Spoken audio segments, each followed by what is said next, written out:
comarca de Duarte Coelho, caladão direto da comarca dos calados. Alô, primeirão do Colégio AMEC.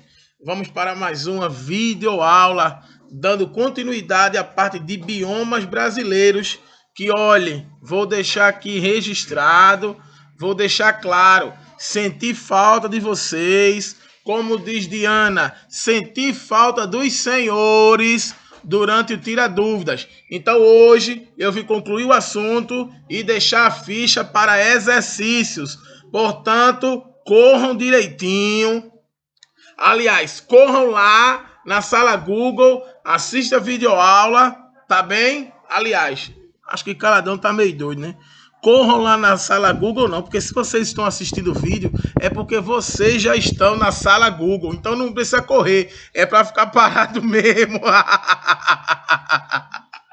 Mas depois que assistir a videoaula, é hora de fazer o exercício, tá certo, rapaziada? Fazer a ficha, isso aí. Sabe o que é o nome disso aí? Isso é programa ao vivo, já dizia Faustão. Corra lá na sala Google. Não, vocês já estão na sala Google. Se vocês estão vendo o vídeo, é porque estão na sala Google, né? Caladão deve estar já pirado essa quarentena. Mas vamos lá. Olha, outra coisa, não repare não, a mesa balançando não, viu? Eu não tô dentro de uma canoa não, é um infeliz de uma mesa que eu tenho aqui, que balança com a gota serena mesmo. Mas vamos lá. Na aula anterior, nós vimos o conceito de bioma, como vocês podem ver. Nós vimos a distribuição dos biomas pelo Brasil afora. Eu comentei a respeito da Amazônia, comentei a respeito do Cerrado e comentei a respeito da Mata Atlântica. Agora nós vamos dar continuidade aos biomas brasileiros, tá bom? Vamos lá? Bom, galerinha, agora, a partir de agora, vamos estudar o bioma da Caatinga, que é o bioma presente no Agreste e no Sertão Nordestino, um bioma bastante característico de nossa região. Eu me arrisco até a falar muito mais tradicional, muito mais característico e muito mais presente no cotidiano do nordestino do que a própria Mata Atlântica. A primeira coisa nesse contexto que nós temos que entender é uma curiosidade que tem. Veja a primeira frase desse texto. A Caatinga, cujo nome de origem indígena significa mata clara e aberta. A frase chama de mata clara e aberta. Na verdade, não era isso. Os indígenas chamavam a Caatinga de Mata Branca. Agora, vocês sabem por que Mata Branca? É o seguinte, eles chamavam de Mata Branca não é porque a Caatinga era clara como um algodão. A Caatinga ela fica acinzentada durante o período de seca. Como é uma planta decidual, que para quem não sabe o que é isso, decidual são as plantas que perdem suas folhas ou parte de suas folhas durante o período de estiagem. Quando ela perdia suas folhas, a parte verde da árvore ela caía toda, ficava somente a galhada. Então esse ajuntamento, essa junção de galhada no horizonte fazia com que a coloração da floresta da Caatinga, vamos dizer assim, da mata, do bioma da Caatinga, ele ficasse acinzentado. Logo, os indígenas, quando viam essas folhas caídas, quando os indígenas observavam que a Caatinga tinha perdido suas folhas, eles chamavam o bioma de Mata Branca. E é por isso que tem essa situação de mata clara e mata aberta. Mas os índios não sabiam o que era decidual. Os índios sabiam que as folhas caíam. Esse lance de floresta decidual, isso já é uma coisa da geografia e uma coisa da biologia. Para os índios, para os indígenas, era somente Mata Branca mesmo, tá bom? Continuando o texto, é um bioma que ele ocupa 11% do território nacional e está presente, ele só existe aqui no Brasil, e volto a repetir, está presente no Nordeste, 95% da Caatinga está presente no Nordeste, apenas um trechinho bem pequeno fica no norte de Minas Gerais, isso mesmo, em Minas Gerais nós temos a presença da Caatinga, poucos geógrafos sabem disso. Tá bom? Mas precisa você conhecer, precisa você viajar para saber disso. No norte de Minas Gerais é uma região conhecida como Vale do Jequitinhonha. É uma das porções mais pobres do sudeste do Brasil. E lá ainda existe o bioma da Caatinga. Tanto é que quando se estuda a divisão geoeconômica do país, o norte de Minas Gerais ele já se inclui na parte do Nordeste e não na parte do Centro-Sul. Tá bom? Outro ponto importante, como eu sempre venho frisando no estudo de biomas, é saber localizar. Então, observem bem onde está a caatinga no mapa brasileiro. Outras características da caatinga vamos ver nos próximos slides. Observem aí. Se vocês tomarem direitinho o entendimento da foto, vocês vão perceber o seguinte. Eu tenho uma imagem em cima, onde aparece um bioma mais esverdeado, e eu tenho uma imagem abaixo, onde aparece um bioma mais acinzentado. Aí você pergunta assim, Caladão, os dois são caatinga, porque um é mais esverdeado e o outro é mais acinzentado? É justamente por conta da diferença, tá certo? De um local para o outro. Onde você vê essa caatinga mais verde é a chamada caatinga subcaducifólia. É a caatinga que ela só perde parte das suas folhas. Quando chega o período de estiagem, a caatinga subcaducifólia, ela perde parte de suas folhas. Caladão, eu não estou entendendo o termo subcaducifólio. Veja só, o sub vem de parte. O cadu vem de caducar, de cair, e o folha vem de folha. Então, uma caatinga subcaducifólia é o bioma da caatinga, é a parte da caatinga que perde parte, que vem de sub, de suas folhas, caducifólia. Já a parte de baixo, ela perde as folhas por completo. Aí é a chamada caatinga caducifólia. Em resumo, trocando de miúdos, essa caatinga mais esverdeada, ela só perde parte das suas folhas, daí o nome subcaducifólia, e a de baixo, que perde suas folhas por completo, chama-se de caducifólia. Caladão, em alguma viagem, em alguma coisa, eu já vi você também, Diana, falando a respeito de outros dois termos. Eu acho que era... Como era mesmo que Diana falava no ano? Aliás, primeiro que era nono, vocês não lembram não? Não estou falando de mercado não.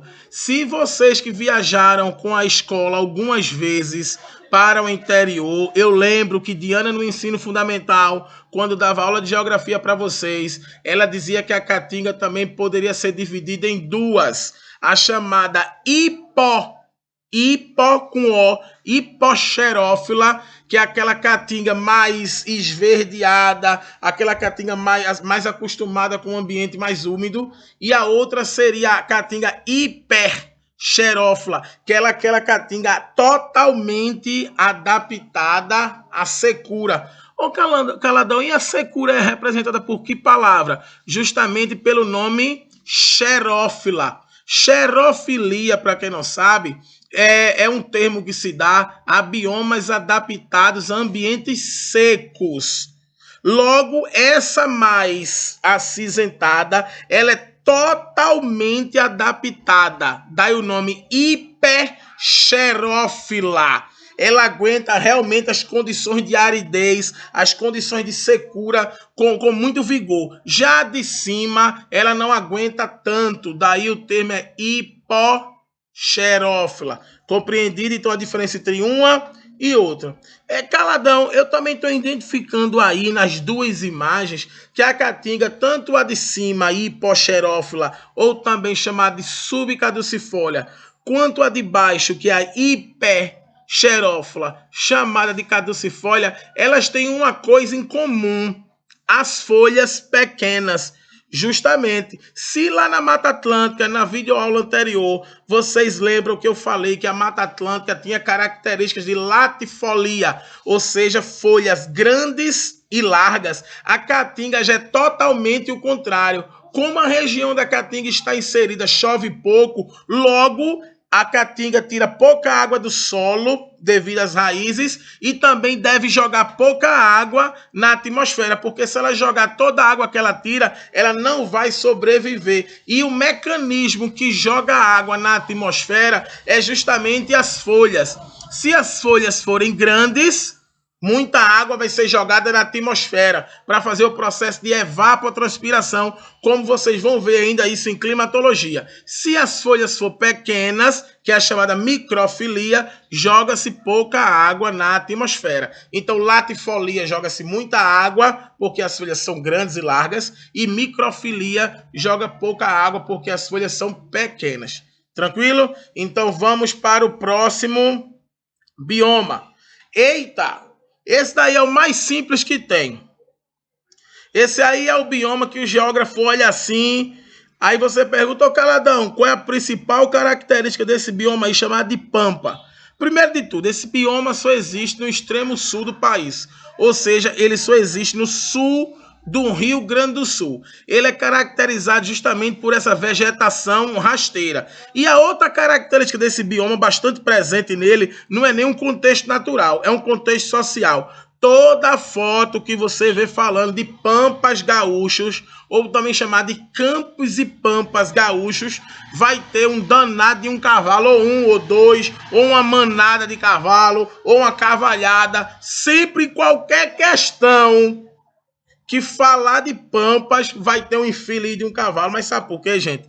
Porque esse bicho ele é bastante presente na cultura gaúcha. Então, como é um bioma tipicamente do Rio Grande do Sul, sempre as fotos que se tira nos campos e pampas sempre está atrelado essa questão da vegetação rasteira e a figura do cavalo, né? E o seu, vamos dizer assim, não seria vaqueiro, porque vaqueiro é um termo que se usa no Nordeste. Eu vou usar aí o peão, é um termo mais apropriado. Tranquilo? Então não tem muito o que falar desse bioma. Acontece de cair. Caladão pode cair no Enem. Pode cair no Enem. Caladão pode cair no seriado uma questão de pampa, no SSA, o 1 da UPE. Eu já acho mais difícil. Mas possa ser que um dia caia no Enem uma questão sobre pampas. Tá bom? Então as principais características: localização sul do Rio Grande do Sul, vegetação rasteira e sempre vai ter um infeliz de um cavalo presente na foto. Tranquilo? O próximo bioma, esse aí é o Pantanal. O Pantanal já é aquele bioma que fica lá no Mato Grosso do Sul. Não é nem um bioma, é uma história de tensão ecológica. Nessa parte do Brasil, consegue ali conviver vários biomas ao mesmo tempo. É por isso que eles chamam de tensão ecológica. E outra coisa que é bem característica da área do Pantanal é justamente esse fato dele viver sempre alagado, como vocês observam aí na foto. Eu tenho a foto da esquerda que tem a localização aí do Pantanal, lá no extremo oeste do Brasil, pegando aqui a parte do Mato Grosso do Sul, e à direita eu tenho uma outra imagem, você vê o Pantanal coberto por água, que é um bioma que passa praticamente todo ano alagado. Esse bioma ele também existe no Paraguai, mas no Paraguai recebe o nome de Chaco, e eu acho que na aula passada eu falei sobre isso. Esse bioma aqui também está presente no sul e no sudeste do Brasil. É a chamada Mata de Araucárias, como também chamada de Mata dos Pinhais, né? Ô Caladão, essa Mata de Araucária, essa árvore aí, parece com uma árvore de Natal, né? Gente, sendo que aqui no Brasil é difícil nós encontrarmos pinheiros. Porque para vocês que não sabem, aquela árvore de Natal que a gente está acostumado a ver, aquilo ali é como se fosse um pinheiro. Aqui nós temos mais a gralha azul, mas a característica é a mesma. Em termos de árvore completa, ela é uma conífera, ou seja, ela tem o topo dela estreito, o topo da árvore é estreitinho, e a base é larga, como se fosse um cone de trânsito, daí conífera. E nas folhas, ela tem uma outra característica chamada de acicofoliada, como vocês podem ver aí, a folha da araucária, da mata dos pinhais, do pinheiro, da gralha azul, parece uma espinha de peixe. Daí o termo acicofoliado. Aí você perguntou, Caladão, e tem alguma lógica, tem alguma curiosidade com relação ao formato dessas árvores coníferas, o formato desse cone, essa natureza conífera que essa árvore tem e essas folhas? Tem alguma curiosidade a respeito? Tem sim.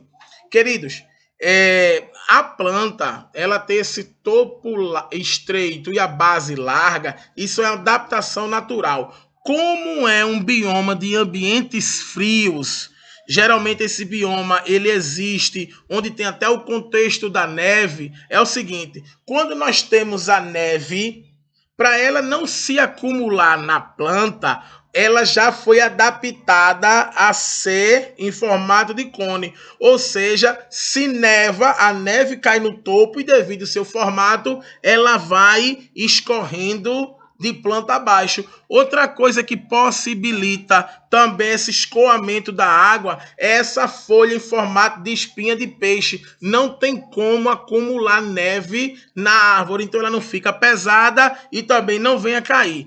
Aí tu diz assim agora, Caladão, e essa infeliz dessa casa, o que é que tem a ver aí?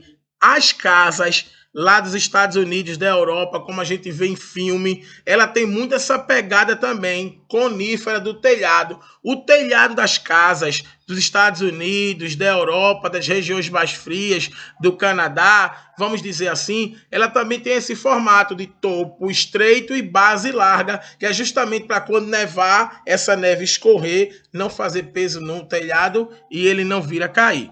Agora tu diz assim, Caladão, mais uma vez, em viagem, eu já vi tu dizendo que aqui em Gravatá nós temos casa com esse formato.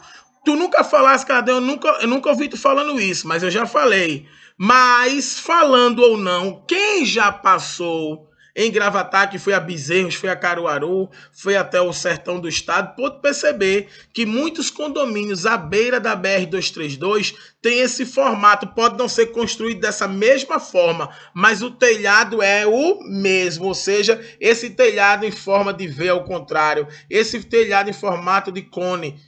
Aí tu diz assim, ô Caladão, tu disseste que o formato de cone era porque nevava, e em Gravatá neva? Claro que não, né? Em Gravatá não neva. Aquilo ali foi a arquitetura daquele local. Ela foi feita dessa maneira para trazer aquele município uma pegada europeia, um clima europeu, porque trata-se de um município onde tem festivais de inverno e festejos de inverno muito forte e é uma cidade altamente turística por ser fria. Então deram essa pegada de arquitetura europeia para fazer aquela junção da fome com a vontade de comer. Ou seja, o frio e a arquitetura junto com os festejos dá um clima todo europeu à cidade. Mas Gravatá não neva não, tá bom? E nem Gravatá está inserido na região na mata de Araucária, como eu disse, é lá no sul do Brasil.